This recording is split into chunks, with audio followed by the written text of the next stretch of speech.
Hi everyone, welcome back to the channel. Welcome again here in this particular course and today is the first lecture. आज हमारा पहला lecture होने वाला है C programming plus data structure का पूरा course complete होने वाला है A to Z इस सीरीज में।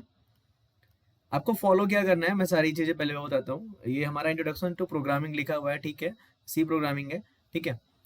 सबसे पहले हम पूरा फ्लो समझते हैं, फिर आपको बताता हूँ मैं कैसे आपको एक्सेस करना है इस कोर्स को।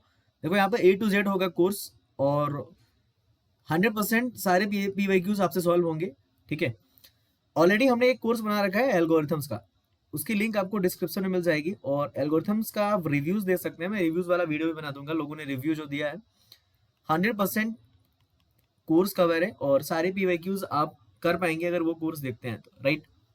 जो अपना जो सी होगा, DS होगा एंड एल्गो होगा, ये तीनों कोर्सेज जो हैं ये सबसे ज्यादा वेटेज रखते हैं और इनसे अप्रॉक्स 25 मार्क्स का आता है, ठीक है। तीनों से मिला के 25 मार्क्स का आता है। सो अगर आप इनको बस करते हैं प्लस FT अगर आपकी अच्छी है, so you can get easily 40 marks और 40 मार्क्स 35 मार्क्स यू कैन से 35 to 40 मार्क्स आप इन सब्जेक्ट से प्लस एप्टीट्यूड से ला सकते हैं, राइट। सो एल्गोरिथम मैंने कवर किया है, ठीक है। एल्गोरिथम आप जाके देख सकते हैं, एल्गोरिथम का आपको लिंक डिस्क्रिप्शन में मिल जाएगा, ठीक है। Now by C and DS, क्योंकि CDS जो है एल्गोरिथम से कनेक्टेड है, ठीक है। After C and DS you will get algorithm also और you can start algorithm also now, ठीक है। अगर आपने सी पहले से पढ़ रखी है, आपको लूप चलाना आता है, लूप आता है आपको, you can start algorithm also. But whoever are beginner, they can start with C plus DS this course only, right? And you can share this course to the maximum people so that they can get benefit. Okay, now so in this video we are going to see the intro video, like we want to introduce the course, right? What we will discuss, what we will study, right? चलो, तो सबसे पहले और एक चीज, आपके notes जो मिलेंगे, नोट्स ये पूरा नोट्स मैं शेयर करूंगा टेलीग्राम में। टेलीग्राम का लिंक आपको डिस्क्रिप्शन में मिल रहा होगा, जहाँ पे ज्वाइन कर सकते हैं आप, ठीक है। साथ में आप वीडियो अगर आपको स्लो लगती है तो 1.5x में भी आप देख सकते हैं, no issues, you can watch in 1.5x, right. And क्या क्या हम डिस्कस करेंगे वो देखते हैं, ठीक है। सबसे पहले चलो, तो सबसे पहले वाई प्रोग्रामिंग, सबसे पहले जानते हैं वाई प्रोग्रामिंग, राइट। तो देखो यार, अगर आप एक कंप्यूटर साइंस के स्टूडेंट हो, अगर आप एक कंप्यूटर साइंस के स्टूडेंट हो, ठीक है, या आप कोई भी स्टूडेंट हो, अगर आपको कंप्यूटर साइंस में इंटरेस्ट है तो आपको कोडिंग आनी चाहिए। आपने एक बहुत फैंसी वर्ड सुना होगा, कोडिंग।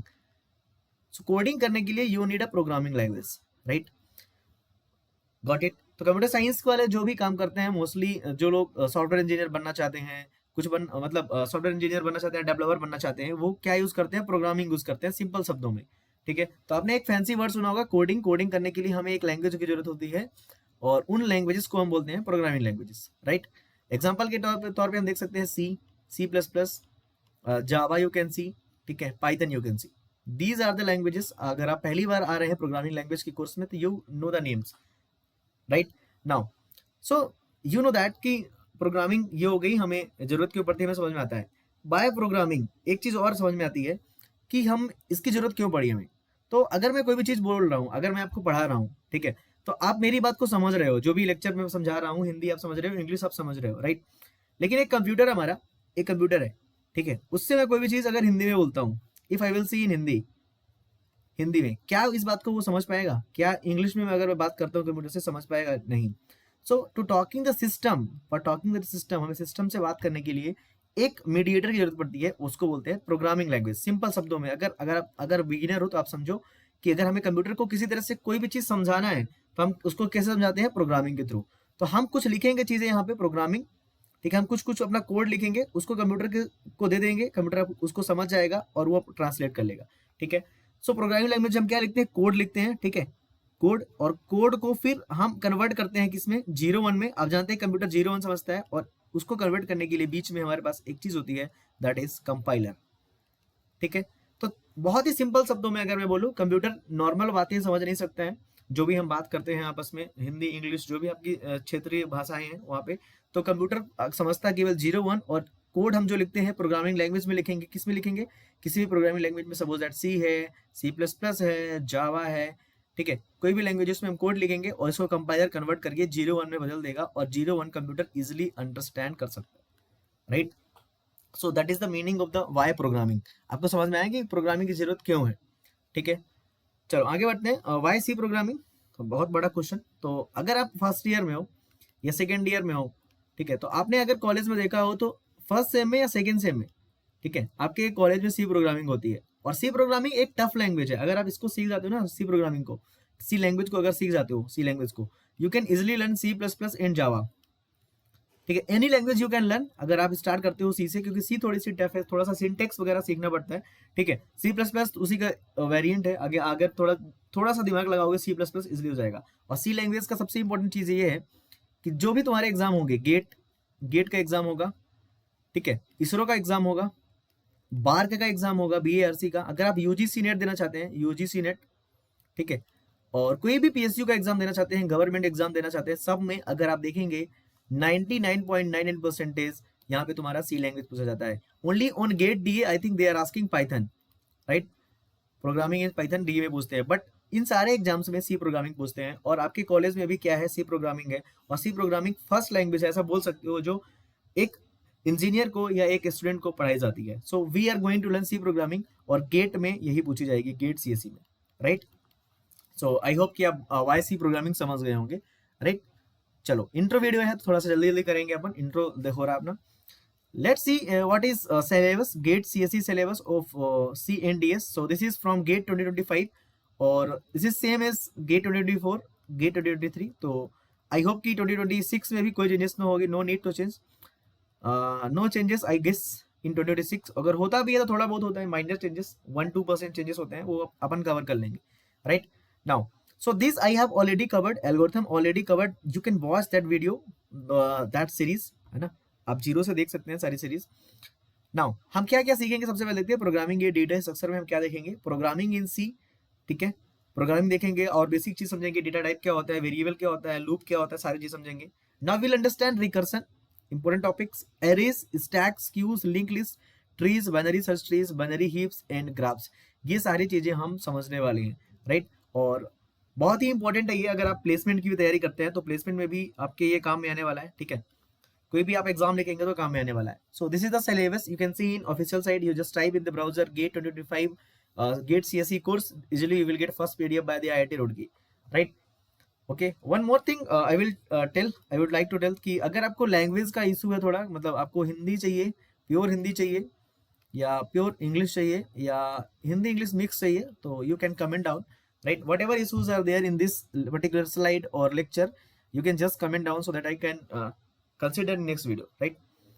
okay, ठीक है, तो ये था हमारा इंट्रो वीडियो, ठीक है, इंट्रो वीडियो था हमारा। और ये आपको समझ में आया कि हम लेक्चर 1 में क्या देखने वाले, लेक्चर 1 जो है किस लिए बनाया था मैंने, आपको समझ में आ गया होगा कि इंट्रोडक्शन टू सी प्रोग्रामिंग देखा हमने, फिर वाई प्रोग्रामिंग देखा हमने, फिर वाई सी प्रोग्रामिंग देखा हमने, और गेट सिलेबस भी डिस्कस कर लिया।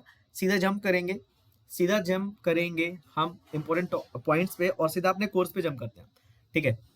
तो देखो कोई भी प्रोग्रामिंग लैंग्वेज होती है, कोई भी लैंग्वेज होती है, समझो कोई भी लैंग्वेज, अगर मैं कोई भी लैंग्वेज बोलता हूँ, सपोज दैट लैंग्वेज में लेता हूँ इंग्लिश का एग्जांपल लेता हूँ, ठीक है। इंग्लिश का एक क्या होता है, ग्रामर होता है। कोई भी लैंग्वेज होता है उसका क्या होता है, ग्रामर। ग्रामर मतलब क्या होता है, रूल्स। मैं अगर बोलता हूँ I am Abhishek, I can't say that I are Abhishek, so I के साथ एम लगेगा, this is the rule of the English language, right. ऐसा ही हर एक प्रोग्रामिंग लैंग्वेज का एक क्या होता है, रूल होता है। So rule of programming language, rule of programming language is called what, syntax. Very simple thing. सो कोई भी आप प्रोग्रामिंग लैंग्वेज पढ़ेंगे उसका आपको सिंटैक्स पता होना चाहिए, दिस इज कॉल्ड रूल। जैसे इंग्लिश में क्या होता है, ग्रामर होता है, हिंदी में ग्रामर होता है, प्रोग्रामिंग लैंग्वेज में उसको बोलते हैं सिंटैक्स। अगर आप सिंटैक्स के अकॉर्डिंग कोई भी कोड नहीं लिखेंगे, वो कोड आपका एरर देगा, राइट। सो हमें क्या सीखना पड़ेगा, सबसे पहले प्रोग्रामिंग का हमें सिंटैक्स सीखना पड़ेगा, हर एक स्टेटमेंट में कैसा सिंटैक्स लिखा जाता है सीखना पड़ेगा, ठीक है। इंग्लिश में आपने बहुत सारी चीजें सीखी होगी, आपने नाउन सीखा होगा पहले कि नाउन क्या होता है, प्रोनाउन क्या होता है, एडवर्ब क्या होता है, वर्ब क्या होता है, ये सारी चीजें आपने सीखी है, तब जाके आपको इंग्लिश लैंग्वेज आनी स्टार्ट हुई है। ऐसे ही हमें बहुत सारे सिंटैक्स सीखने पड़ेंगे, ग्रामर सीखने पड़ेंगे, that are rules of the programming language, तब जाके हमें एक प्रोग्रामिंग लैंग्वेज बनेगी। और हम स्टेप बाय स्टेप सारे syntax step by step with question practice करते जाएंगे। So no need to worry, just focus on whatever I am teaching, you will get all the things, right. So I hope कि आपको समझ में आया होगा कि जो हमारा लैंग्वेज है, कोई भी language, suppose that English language है, हिंदी लैंग्वेज है, उसका जो सिंटेक्स होता है, ठीक है, उसका जो रूल होता है, ग्रामर होता है, एज इट इज है जो हमारा प्रोग्रामिंग लैंग्वेज में होता है सिंटेक्स ऐसे, ठीक है। तो सिंटेक्स जो होता है वो ग्रामर है, ग्रामर सिंटेक्स है, ऐसा आप रिलेट करके थोड़ा समझ सकते हैं, राइट। सो यहाँ पे मैंने कुछ इंपॉर्टेंट पॉइंट्स लिख रखे हैं जो आपको धीरे धीरे डाइजेस्ट करने हैं, धीरे धीरे समझने हैं अगर आप एक बिगिनर हो तो, ठीक है। सो जो लोग पहले पढ़ चुके हैं उन्हें पता होगा कि all C statements end with semicolon. तो कोई भी स्टेटमेंट आप लिखेंगे, अगर वो स्टेटमेंट एंड हो रहा है सी प्रोग्रामिंग में, लास्ट में हमें सेमीकोलन लगाना पड़ेगा, सेमीकोलन लगाना पड़ेगा। I hope you got it. Rule number 1, very important and very you can say simple thing that की all statements are end with semicolon, right. Second चीज, second point, program execution start with a function called main. तो आपको execution word से दिक्कत नहीं करना है, आपको स्टार्ट सोचो, एग्जीक्यूशन आप भूल जाओ, मैं समझाऊंगा एग्जीक्यूशन क्या है। Program start with a function called main. तो जहां भी हमारा मेन फंक्शन होगा, एक मेन होगा, अभी समझो फंक्शन क्या है भूल जाओ, अभी आप मेन समझो मेन क्या है, ठीक है, मेन क्या है। तो मेन करके एक ऐसा कुछ लिखा होगा फंक्शन का, एक ये है सी प्रोग्रामिंग कोड लिखने का एक तरीका। तो जहां भी मेन होगा, जहां भी मेन, यहां से हमारा प्रोग्राम क्या होगा, स्टार्ट होगा। So program is starting, program execution is starting from the main function, और ये हमारा मेन है, और इसके नीचे जो भी लाइन लिखी होगी वो क्या होंगी, एग्जीक्यूट होगी। तो ऐसे एग्जीक्यूट होगा, पहले ये, फिर ये, फिर ये, फिर ये, फिर ये, फिर ये, right. So programme execution start with a function called main that you should remember. So two things you can remember, that semicolon very basic thing, main function very basic thing, right? So program हमारा कहाँ से start होगा, main function से। header file has include studio.s is included before main function। तो हमें जो structure है, जो ढांचा है, मतलब जो हमारी हेडर फाइल है, इसका यूज हमें नहीं जानना है क्या है, अभी हमें ये जानना है कि ये फाइल पहले हमें इंक्लूड करनी है प्रोग्राम लिखने से पहले। सो जो प्रोग्राम का बेसिक हमारा जो आइडिया होने वाला है, ऐसा कुछ होगा, has include studio dot H, ऐसा होगा। फिर हमारा होगा यहाँ पे मेन फंक्शन होगा, मेन फंक्शन होगा, ठीक है, मेन फंक्शन होगा, और यहाँ पे हमारा कुछ क्या होगा, ऑफिशियल कोड होगा। This is the blueprint of this C program, you can say. So simply ये हमारा एक सी प्रोग्राम का, ठीक है, सी का जब हम प्रोग्राम लिखेंगे, ये हमारा एक सिंपली ब्लू प्रिंट होने वाला है। अब इसमें हम चीजें ऐड करते जाएंगे और आपको समझाते जाएंगे। सो यहाँ पे कोई भी स्टेटमेंट लिखा हो, suppose that A plus B is equal to 10 लिखा है, कुछ भी एग्जांपल के लिए यहाँ पे सेमीकोलन होगा, ए इज इक्वल टू 9 लिखा है, सेमीकोलन लिखा है, ए इज इक्वल टू राम अगर ऐसा लिखा है, और ये स्टेटमेंट एंड हो रहा है तो सेमीकोलन लगेगा। So all statements are end with semicolon, and we have to include hash include studio.s before the header file, before the main function, and main function से ही हमारा प्रोग्राम स्टार्ट होता है। सिंपल थिंग, 3 पॉइंट जो आपको याद रखने हैं सी प्रोग्रामिंग में, right. Now let's start with C fundamentals. Okay, C fundamentals से हम स्टार्ट करते हैं, ठीक है। नाउ सी फंडामेंटल्स में हम एक चीज समझने की बात करते हैं, और जो इंपॉर्टेंट पॉइंट्स हैं धीरे धीरे हम समझ रहे हैं।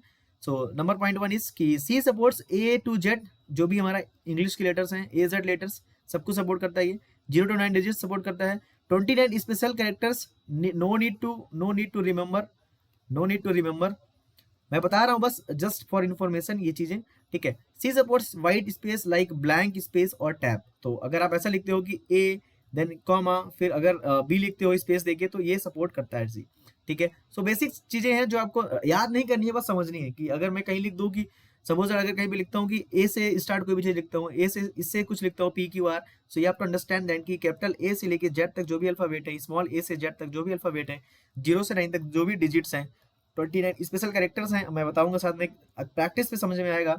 और व्हाइट स्पेस और ब्लैंक और स्पेस टैब सब कुछ यहाँ पे क्या करता है, एक्सेप्ट करता है। So these 4 points are also important. Notes you will get in description, right, there is a link. चलो, so let me finish this also. Keywords and identifiers, ठीक है। चलो, so you know that something, कुछ चीजें fix होती हैं पहले से, ग्रामर में रूल में कुछ चीजें क्या होती है, फिक्स होती हैं, ठीक है। जैसे इज कीवर्ड इंग्लिश में फिक्स है, आर कीवर्ड इंग्लिश में फिक्स है, ठीक है, एम फिक्स है, ठीक है, हैव चीज फिक्स है, हैज फिक्स है, ये सारी चीजें क्या है, फिक्स है in English language. These are the fix things. Okay, now let's understand what are keywords in programming language. So every C word is classified as either keyword और identifier. तो C में जो भी चीज होगा, जो भी वर्ड होगा, ठीक है, जो भी हम लिखेंगे, जो भी शब्द लिखेंगे, हम टाइप करेंगे इंग्लिश में, या तो वो कीवर्ड होगा या तो वो क्या होगा, आइडेंटिफायर होगा। सिंपल, दो चीज हो सकता है, या वो कीवर्ड होगा या तो आइडेंटिफायर होगा, ठीक है। Now point number 1 is clear, I think. Every C word is classified as either a keyword और an identifier. Now all keywords have fixed meaning, सभी कीवर्ड्स का फिक्स मीनिंग है, इन सबका एक फिक्स्ड मीनिंग है, यू नो दैट। इस MR का सबका फिक्स मीनिंग है, लाइक दैट कीवर्ड्स का फिक्स मीनिंग है, and their meanings can't be changed, और इनकी मीनिंग कभी भी चेंज नहीं हो सकती है। भाई अगर मैंने एम बोल दिया, एम का मतलब आई एम, मैं अभी मैं हूं, मतलब मैं हूं, मैं होऊंगा या मैं था, ऐसा नहीं हो सकता, उसका मतलब फिक्स हो गया। Like that the meaning of the keywords are fixed, it can't be changed in the program, right. Third point, keywords serves as a basic building blocks for programming statement. Example void, for, if, ये हमारे for if आपने सुना होगा, if else, ठीक है, break, ये सारे keywords आपने सुना होगा सी प्रोग्रामिंग में। आपको याद करने की जरूरत नहीं है, जब हम क्वेश्चन प्रैक्टिस करेंगे हर कीवर्ड का मतलब आपको समझ में आएगा। जस्ट एग्जांपल के लिए फॉर, इफ, एल्स, ब्रेक, ये सारी कीवर्ड यहाँ पे लिखा गया। So keyword I think you got it, right. Now what is identifier? It refers to the names of variables. अब वेरिएबल्स नाम का एक बड़ा आया, डरना नहीं है वेरिएबल्स नाम का, हम बताएंगे वेरिएबल्स क्या होता है। It refers to the names of variables, functions and arrays. These are user defined and consists of letter, digit with a letter as a first character. It accepts both lowercase and uppercase letters. Example max 10, answer count, etc. If you are not getting this, simple चीज समझो। अगर मुझे मान लो किसी के नाम को कहीं भी स्टोर करना है, सिंपल चीज मुझे बताना है कि मेरे क्लास में 10 बच्चे हैं, तो मैं बोलूंगा कि टोटल स्टूडेंट्स जो है मेरे, टोटल स्टूडेंट्स जो मेरे हैं, टोटल स्टूडेंट्स वो कितने हैं, 10 हैं। Total students is equal to 10। So it is just like variable, it is just like variable कि x is equal to 10, y is equal to 10, y is equal to 5। हम जो भी वेरिएबल बनाते हैं वहां पे हम क्या बोलते हैं, वेरिएबल बोलते हैं। कहाँ पे, मैथमेटिक्स में। यहाँ भी सेम चीज को वेरिएबल बोलते हैं, और इसी को हम बोलते हैं आइडेंटिफायर। इसी को हम क्या बोल देते हैं, आइडेंटिफायर। अभी जरूरी नहीं है कि ये वेरिएबल हो सकता है फंक्शन का भी एक नाम हो, ठीक है, हो सकता है एरे का भी नाम हो। तो हम एक वेरिएबल जो बनाते हैं, अगर वेरिएबल को आप समझ जाओगे तो फंक्शन और एरे को भी समझ जाओगे। सो सिंपल चीज है, अगर मुझे किसी चीज को किसी में स्टोर करना है, सपोज दैट मैं बोलता हूँ कि my marks are 95। So my marks का क्या है, एक वेरिएबल है जिसमें हम वैल्यू क्या कर रहे हैं, असाइन कर रहे हैं 95। This is called identifier. So you know that जो पॉइंट हमने डिस्कस किया था कि जो भी हमारा वर्ड होगा वो दो जगह क्लासिफाइड हो जाता है, या तो कीवर्ड होता है या तो आइडेंटिफायर होता है। तो कीवर्ड का एक फिक्स मीनिंग होता है, आइडेंटिफायर हम खुद बनाते हैं। एक तरह से ये वेरिएबल हो गया, फंक्शन नेम हो गया, एरे नेम हो गया। So no need to by heart, just you have to remember whatever I said. जो भी मैं बोल रहा हूँ आपको लॉजिकली समझना है, रटने की जरूरत नहीं है, ठीक है। सो जो भी हमारा जो भी शब्द होंगे प्रोग्रामिंग लैंग्वेज में, दो भागों में विभाजित होंगे। हिंदी में अगर समझा जाओ, एक कीवर्ड हो जाएगा, एक आइडेंटिफायर हो जाएगा, right. Now let's understand what are the constants. So constant, you know that constant मतलब 2, 3, 10, 95, 9.5, 95, these are the constant, ठीक है। Now constants, it refers to the fixed values that can't change during the execution of program. Integer constant, you know, fraction integer मतलब 24, 25, 52 ऐसे। Fraction मतलब 9.6, 6.9, 13.2, these are the fractional constant. Now another is string, that is string means stream of characters like name is suppose that Ravi, right? This is the string constant. Again character constant, suppose that first name, first letter variable, that is R, so this is the character constant. This is the string constant. So integer, fraction, string और ये that character constant, ये सारे constant आपको समझ में आ गए होंगे। तो ये देखो, मैं यहाँ पे बेसिक चीज बताया हूँ ना, जो भी चीज मैंने बताया है बहुत सिंपल चीजें, फंडामेंटल चीजें। अगर आपको याद भी नहीं होती कोई दिक्कत नहीं। हमारा एट द एंड हमारा जो रोल है, एट द एंड हमारा जो गोल है, गोल नॉट रोल, वो है कि हमें गेट के क्वेश्चन करने हैं। और मैं एक ब्लॉक बना रहा हूँ, मतलब एक जो नींव होती है ना बिल्डिंग की, वो बना रहा हूँ, ठीक है। सो हो सकता है कि स्टार्टिंग के 2-3 लेक्चर या 4 लेक्चर आपको बोरिंग लगे, आप 1.5x 2x में देखो। बट अगेन मैं बता रहा हूँ, अगर आप स्टार्टिंग से देखोगे कोई भी lecture, then you will get all the things, okay. So I think हमें यहाँ पे ये लेक्चर रोकना चाहिए। That's it for that lecture. I think we should go for the lecture number 2, okay. And you can comment in lecture number 1 what you felt about that lecture, and तुम्हें क्या चाहिए, ऐसे मतलब राइटिंग में दिक्कत है, नोट्स में कैसे पढ़ा सकते हैं, आप कमेंट कर सकते हैं और अपने दोस्तों के साथ शेयर कर सकते हैं जो गेट की प्रिपरेशन कर रहे हैं, okay. In lecture number 2 we are going to start with variables, okay. Thanks for watching, and yeah, don't forget to like and subscribe the channel.